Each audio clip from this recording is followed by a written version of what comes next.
Welcome to B&B Movie Reviews. Well, the summer movie season is in full effect, and we got some heavy hitters for you this episode. We have our first reactions to The Flash. Dom Toretto is out to save his family for the 10th time. Disney gives us another live-action remake, and Miles Morales is going across the Spider-Verse. Stay right there. B&B is coming up next.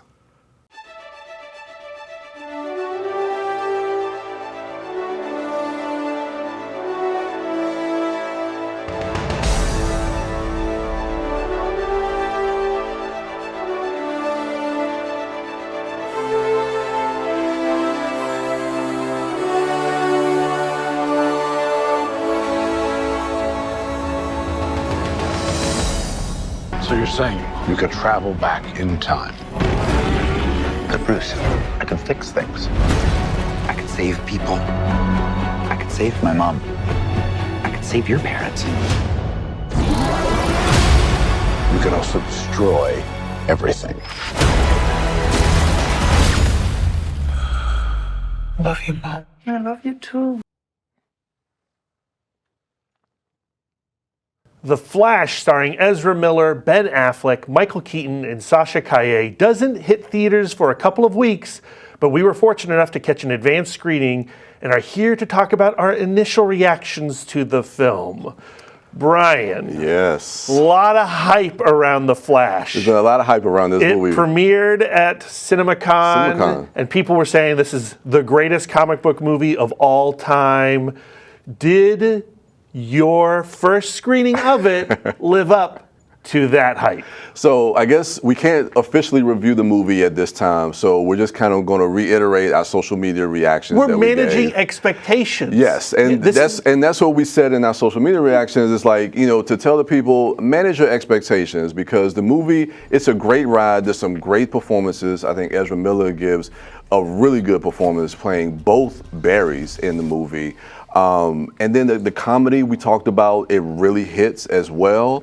But, you know, like when you see tweets and reactions on social media, especially from a lot of these high-profile celebrities, you mentioned Stephen King, Tom Cruise, I think, saw the movie, and all these people are Everyone's coming to bat for The Flash. Yeah. And the promo machine is working overdrive. Yeah. And a lot of the first reactions to these early fan screenings and critic screenings have been extremely positive. Yes. And so going into our advanced screening, which we have to say thank you to Justin over at Epic Film Guys for hosting that event. Thank you. We were very, very grateful to be a part of that crowd, and that crowd was energized. I can't remember the last time I was in a crowd that was that ready to go. We saw this at Tyson's Corner, and there's always, for these fan events, usually a line that's, you know, a couple hundred people long.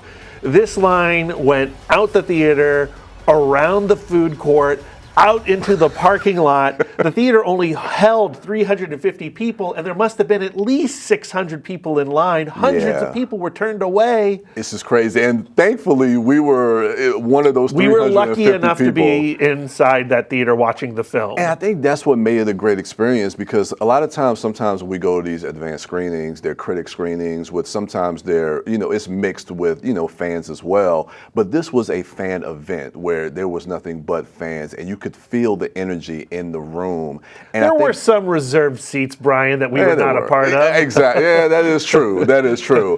But you could feel that energy, and I think that was palpable to really kind of feel that in the theater, especially being able to see. And it's intoxicating. You can't help but enjoy that.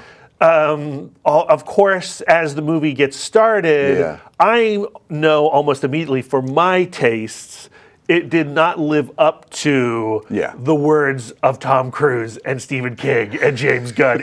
In my opinion, not the greatest comic book movie of all time, not even the greatest comic book movie of the year. So I want people walking into this theater just with an open heart and you know, some enthusiasm for it, but like, don't let all the tweets get in the way of you just enjoying a perfectly good movie. Exactly, and that's my fear, because there's so much behind this movie and so much has been talked about with this movie, with a lot of stuff that we won't discuss here as far as, like, you know, off-camera things, and just where this movie could lead the future of the DC universe, that there's a lot riding on this.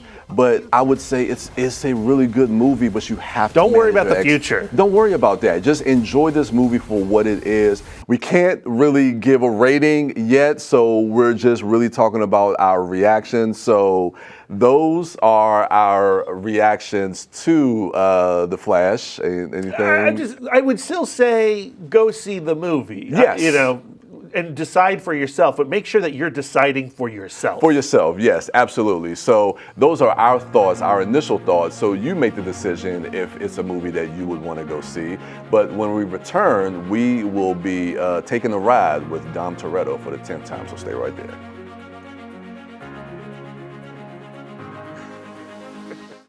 I'm not here to fire you up. If you're not already fired up, you shouldn't be in this room. Right now is your chance to be a part of a victory the world will remember forever. Victory over cancer. Today's cancer research is tomorrow's victory. A victory that is there for the taking. Grab it. Now that was a great halftime speech. Let's go win. Don't give up. Don't ever give up. You remember my father? Hernan Reyes. My father was a horrible man. Very bad daddy. But I kind of liked him, and you took him from me when you stole our money and left us with nothing but suffering. That's what I came here for. To end that suffering. Oh, and I didn't take that money. I burned it. Dante Reyes confronts Dominic Toretto about killing his father and stealing his money in the 10th installment of the Fast and Furious franchise that is quickly running out of gas in Fast X. Yeah, so... You can't hide your feelings in that little blurb there, Bryan. I know. So Fast 10, the 10th installment of the Fast and Furious franchise. Supposedly, this is the beginning of the wrap-up. It's a long wrap-up. Are we getting 2 more movies? 1 more movie? I don't know. When is that going to happen? What's the release date? Yeah, according to, I was about to call him Dominic Toretto, but Vin Diesel. I think he thinks he is Dominic Toretto. Yeah, but I don't know. What was I know you weren't really too much of a fan, but what were some of your thoughts on Fast X? Well, no spoilers on my emotions regarding Fast X, Fast 10. Yeah. I love the franchise. Yes. It's 2001. Yes. Was the first one. Just to see where we have gone since that original Point Break remake. I know, right? It's absurd. Yeah. And you either go with that absurdity or you don't. And I think for a long time, I really enjoyed how they ratcheted up the insanity. Really starting with probably Fast and the Furious, the 4th movie. Okay. And then taking it up a notch with Fast 5, and then going completely insane with Furious 6. And, I think you either lock in with it or you bail out. And I think at this point, I've actually bailed out. Yeah, I think I'm the same way because this was a franchise that I was extremely high on. And you know my history with this franchise from the first movie. I've seen all of them in the theaters. And you I think bought into family. I did. I actually really did. And I bought into the absurdity of the action, but also it being grounded in the characters as well, where you can enjoy the excitement of the action that is being displayed. And I think Justin Lin did a great job when he came on with Tokyo Drift and how he slowly started to evolve that franchise with every movie. The Justin Lin chapters are absolutely my favorite chapters. Absolutely. And I was excited when he came back for F9, the Fast Saga. Yeah. I don't think it quite worked in F9. I was a little disappointed by F9. Yeah. But then he gets booted off of Fast 10. Louis Leterrier comes on to complete the project. And it's so bankrupt of those emotional beats. Yes. And of those action beats. For me, Fast 10 delivers nothing that the earlier installments did. I think part of it is it's a running joke now, but we talk a lot about family. But I think the idea is, you had this core group that was a family, but you bring in so many characters at this point in the franchise that now they just become highlighted cameos. Yeah. And they don't feel like they're actually part of the dynamic that we came to love in those first 5 to 6 movies. Watching Fast 10, you can't help but see the MCUification of the Fast and the Furious, and they are trying to juggle so many characters, and they are filming those characters at different times. Sometimes, they're not in the same room together, their eye lines are all off. It's crazy. And it feels so awkward. And all these new people that they brought in, Brie Larson, and Jason Momoa, and Reacher. Alan Richardson. Alan Richardson. They are not given the space to really do anything other than say a few lines and disappear. Yeah, and it's unfortunate. And Jason Momoa, a lot of people seem to be responding to his character in a positive way. Personally, for me, I mean, he's hamming it up and he's really like going for it in this movie.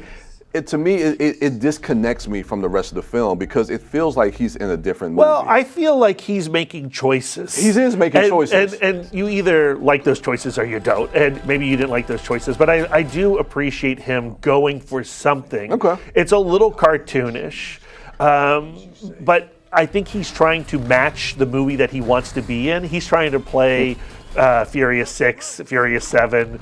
And the rest of the film, like Dominic Toretto, our friend Vin Diesel, he's still making something that's very serious in his imagination. He's making something heightened, but I think he's also taking the material that he has far too seriously. Yeah, and it's been a detriment to his character because he's joyless. He's lost personality because if you look at him from that first movie to where he is now, he had personality in especially the first Fast and Furious movie, and now he's just kind of like this stoic, basically action hero. And for me, if you're going to go the insane route with these plots just getting more and more silly, then you need to deliver on the action of those silly plot points. And honestly, Louis Leterrier doesn't. The action in this film is mediocre to boring. No, it is. But what is your rating for this? It's a huge disappointment. I think it's my least favorite film of the year. Okay. I'm going,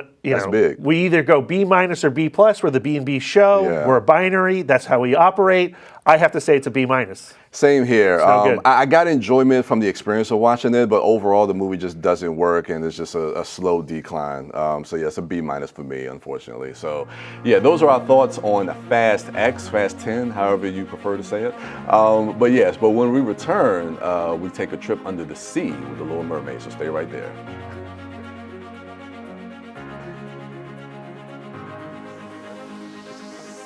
When I got the opportunity to get her, there wasn't no choice. I told myself, I'm gonna take custody of my daughter. It's my baby. That's what we're supposed to do as men.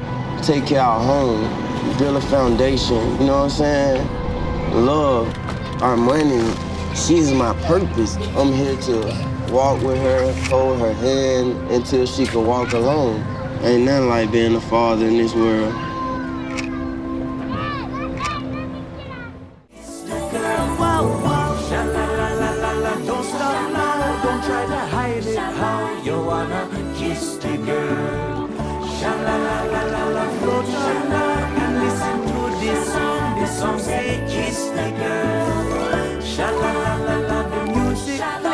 What the music say, you gotta kiss the girl. You gotta kiss the girl. Why don't you kiss the girl? Come on and kiss the girl. Go on and kiss the girl. Sebastian, Scuttle, and Flounder try to set the mood for Prince Eric and Ariel's first kiss in the live-action remake of the Disney classic, The Little Mermaid. Bryan, whether you want them or not, Disney is going to provide more and more live-action remakes. Was this a worthy entry in their project? Oh, man, sometimes that feels like a loaded question, but I gotta say yes. I mean, there's always a conversation around these live action remakes about, are they a cash grab? Are they just kind of like milking some of Are they even live action remakes? Can you call The Little Mermaid live action? It's a cartoon of sorts. Yeah. But you know what? I really did enjoy this movie. I mean, going into it, I loved the performance by Halle Bailey. I thought she was great as Ariel. The question I have for you as far as, were you a fan of the original Little Mermaid? I have zero nostalgia for The Little Mermaid. Same. I think the last time I saw The Little Mermaid was when I was 10 years old. So my memory of what that film is non-existent. And I think that helped me with my experience of watching it, because I don't have the nostalgia for the original Little Mermaid. Now, I do think that some of the songs from the original Little Mermaid are probably some of the most iconic of that era. And I'm a sucker for musical, and we don't get too many musicals. Disney is usually the only person out there providing them. Yeah. And it's nice to go into a theater and watch some people express their emotions through song. Through music, yeah. And I love seeing that. And then the original composer from the animated movie, Alan Menken, comes back and works with Lin-Manuel Miranda for some new songs and some new music. And I think the fusion of bringing the original composer with Lin-Manuel really worked well. One of the new songs from Prince Eric doesn't work for me. It's okay. It's okay. I love the Scuttlebutt rap that Awkwafina does. I mean, it's very Hamilton. Yes. But I think it injects a certain kind of energy into that sequence that I was totally cool with. Yeah, and I gotta say, man, I really just think it did a good job of really just kind of fleshing out, because the original movie is only like an hour and 27 minutes. This is a much longer film. It's a much longer movie, and I think it does kind of explore some other ideas and other themes that the original animated movie just kind of like goes through. Well, Prince Eric's actually a human being in this movie. They give him a backstory that's different than what we got in the animated film, at least my memory of the animated film. Yes. And I appreciated that, making him an orphan. I really loved how we got to go into Eric's room and see how it is a reflection of Ariel's undersea cave, where she's collecting all these trinkets, and she's dreaming of going up where the people are, and she wants to explore, and he wants to do the same thing, and he wants his people to not be so provincial. He wants them to be curious. He wants them to be discoverers. And I like that message, and I like how they are bonded as a couple through that curiosity. Yes, I love that, and I think that works for their chemistry. That was one of my fears going into the movie, watching the trailers, was the character of Prince Eric, because I didn't know, because he doesn't really have much of a character in the original animated movie. He's just good looking. Yeah, which most princes in those animated movies are kind of set up to be, but in this movie, you're right, they do give him that curiosity and that openness that the other people on land don't really have. And it makes that relationship between him and Ariel that much more effective to me. And I love seeing that between the two of them. Again, I have to mention Melissa McCarthy as Ursula. Ursula, she does a pitch perfect. Yeah, I like her. I mean, you would say that that's pretty much perfect casting or fan casting, however you want to look at it. But I thought she does a really good job with that. As far as a character that you need to translate into quote-unquote live action, that is a difficult task. Yeah. And they did a great job with it. Yeah. And the climax of this movie, when she goes full kaiju, I think is pretty darn scary. I also really liked Javier Bardem as King Triton. Yeah. If I had an issue with the film, it is the photorealistic sea creatures. They can sometimes be a little creepy. I think Flounder in particular has some sequences that are very disturbing. Yeah. And I would like them to inject a little bit more of their cartooning and let go of this photorealism thing that they are attempting to do with their live action remakes. And I think that's the biggest thing with these movies, is the fact that because of the photorealism, you lose the expressionism on the faces of these animals and creatures that normally don't have expression. And it also calls to attention how creepy it is to have this fish that is like, flopping on a boat, drowning in air, but also still perfectly communicating with Ariel about going to get Prince Eric. I was like, someone put Flounder back in the water. He's dying.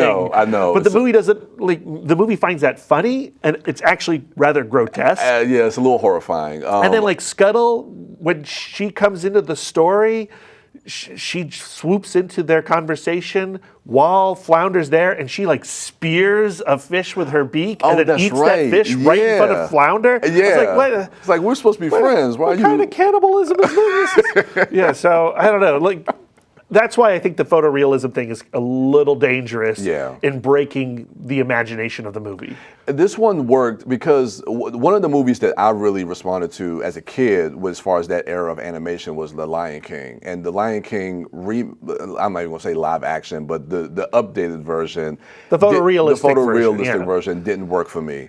But this one does, and so I like this movie a lot, and I actually kind of prefer this to the animated because of how it fleshes out the characters a little bit more. I think director Rob Marshall handled the material well, and considering what their mission was, making a photorealistic version of The Little Mermaid, giving a few updates to it, and I loved hearing the kids laughing and getting emotional when they were supposed to get emotional. So it works for them, and it's really made for them. Okay. So what's your rating for this? B+. Yeah, same for me. I think this is a B+. So yeah, B+ for this one. So yeah, those are our thoughts for The Little Mermaid. When we get back, we are entering the Spider-Verse. Stay right there.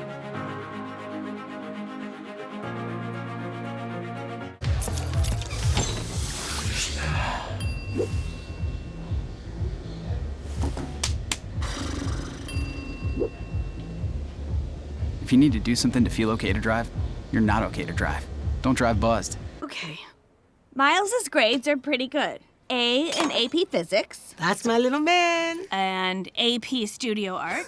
He takes after his uncle. A- in English. She's a tough grader. And a B in Spanish. What? Woo, okay. Miles. Are you trying to Mira, kill eso your es mother? imposible. Cálmate, mami. Eso no es my fault. ¿Qué es eso que esto no es my fault? Tú estás tomando una clase en Spanglish. Mom, I just missed a few classes. Oh, just a few classes. Well, what's a few? I mean, you know, like 5. 5?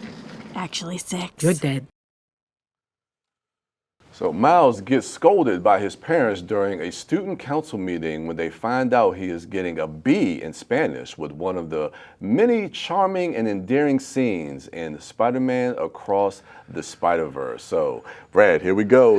This was, we did our show, most anticipated of 2023. Both of us had this at the top of our list. That's a dangerous place to be. Anticipation can be pretty prickly. So, did it live up? Yeah, it's great. I loved it. You know, Into the Spider-Verse, one of my favorite films of the last 5 years. 2018 is when it came out. It's been a long time to get a sequel. It doesn't seem like it's been that long. And, you know, can this film possibly live up to my love for that original? That's hard to say after one viewing. It's, you know, you lose some of that discovery process. It doesn't wow you in the same way that the original one does because it is a genuine continuation of what that first film was doing. So if you liked that first movie and you wanted more of that movie and you wanted to further explore the relationships of Miles and Gwen and all those characters and the concepts of that film, this satisfies. And can you ask for anything more? No. I mean, this gives you everything that you want from that first movie, and I think it gives you a lot more when it comes to story, character. There are surprises. There are a lot of surprises in this movie. I have to say the opening just blew me away. The way the movie starts off, we get it from a different character's perspective.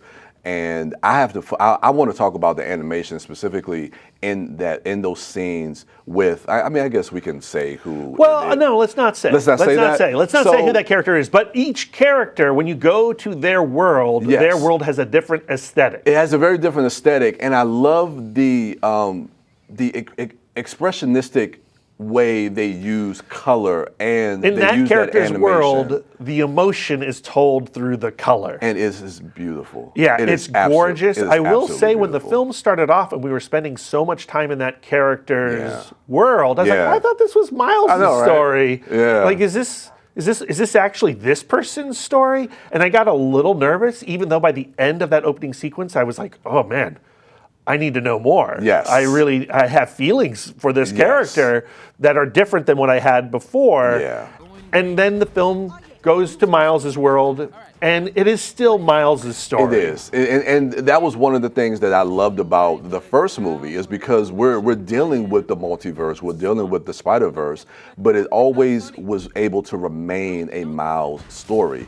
And with expanding the universe, expanding this story of the multiverse, bringing in so many different Spider people in this, it still remains a story about Miles. And I think that is just, it's magnificent the way they're able to stay focused on that. As you can see in the trailer, there are a lot of Spider people. Yes. Like maybe an overwhelming amount of Spider people. Yeah. And thankfully, the film isn't there to stop and pause and make references. No. The references are there. The geeky stuff is there. If you hit pause at any certain point in this movie, you were going to find some crazy stuff in the background. That's awesome. But the movie never really worries whether you get the joke or not, because it is too preoccupied with Miles' story. No, it is. And going to Miles' story, even before we get into a lot of the craziness with the multiverse, the thing I love about it is going to that family dynamic with his father, specifically with his mother. His mother gets fleshed, the relationship between him and his mother gets fleshed out a lot more. And it's a beautiful story that we see throughout the course of this movie with Miles and his mother, from the beginning to the end. Mentions family like 120 times. And this is a film that's actually about family. And what it means to be a child carrying on your parents' legacy. And the weight of that, and the scariness behind that, that adolescent fear. It's exploring all of those complicated teenage emotions, but doing it in a complicated way. It does. And the way that I described it was it's a more dense film because the scope is a lot grander. It deals with a lot more as far as the complexity of the characters. But so I compared it to like The Raid and The Raid 2, where it just feels like it's just this grander story that's being told over the multiverse. And it's so interesting to see. And again, I don't want to get into too many spoilers about the movie because there's so many surprises that are to be had. Well, we know that there is a sequel coming fairly soon. Yes, there Spider-Man Beyond the Spider-Verse comes out next March. Yes. And I was a little surprised, and if I wanted anything to be managed expectation-wise, is that Spider-Man Across the Spider-Verse is not really a complete work. Yes, I guess it leaves you hanging on a cliff. Well, I guess you could say, because before they renamed the movie to Across and the next movie Beyond, it was Across the Spider-Verse Part 1 and Part 2. So going into this, if you follow movies and you knew it was a two-part story. And just like Fast 10, you knew that Fast 10 was going to be the beginning of the end. You were ready for a Fast 11 or a Fast 10 Part 2, which is what I hope they call it. I kind of understood that going into Across the Spider-Verse, but I really did not understand that it is. We need that next movie. We all need to be healthy. We need to eat well. We need to exercise so we can survive to March 2024. Let's survive the next 8 to 9 months and let's get to that third movie. But this movie left me so excited for that sequel.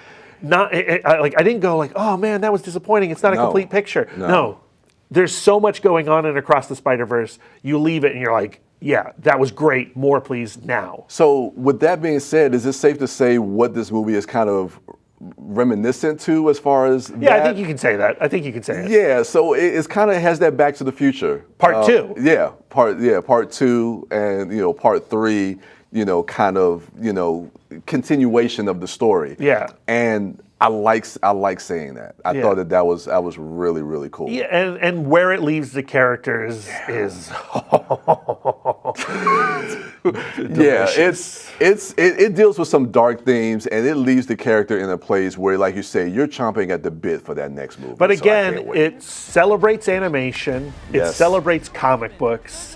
And you walk away and you're high. You're high coming out of theater. So I already know your rating, but go ahead and say it's a B+. Easily. Maybe my favorite movie of the year. Same. I'm right there with you. B+ easily. So yeah, those are our thoughts on Spider-Man Across the Spider-Verse. So to recap what we have talked about today, the Flash, we just gave our social media reactions. We didn't review it. No review on that movie yet. But Fast 10, we give that a B-. The Little Mermaid, we give that a B+ for both of us. And for Spider-Man Across the Spider-Verse, that is an enthusiastic B+, one of the best of the year. So thank you for joining us on this latest episode of B&B Movie Reviews. Come be a part of the conversation. If you have questions, suggestions, feel free to email us at bnbmoviereviews@gmail.com. And with that, we'll see you at the movies.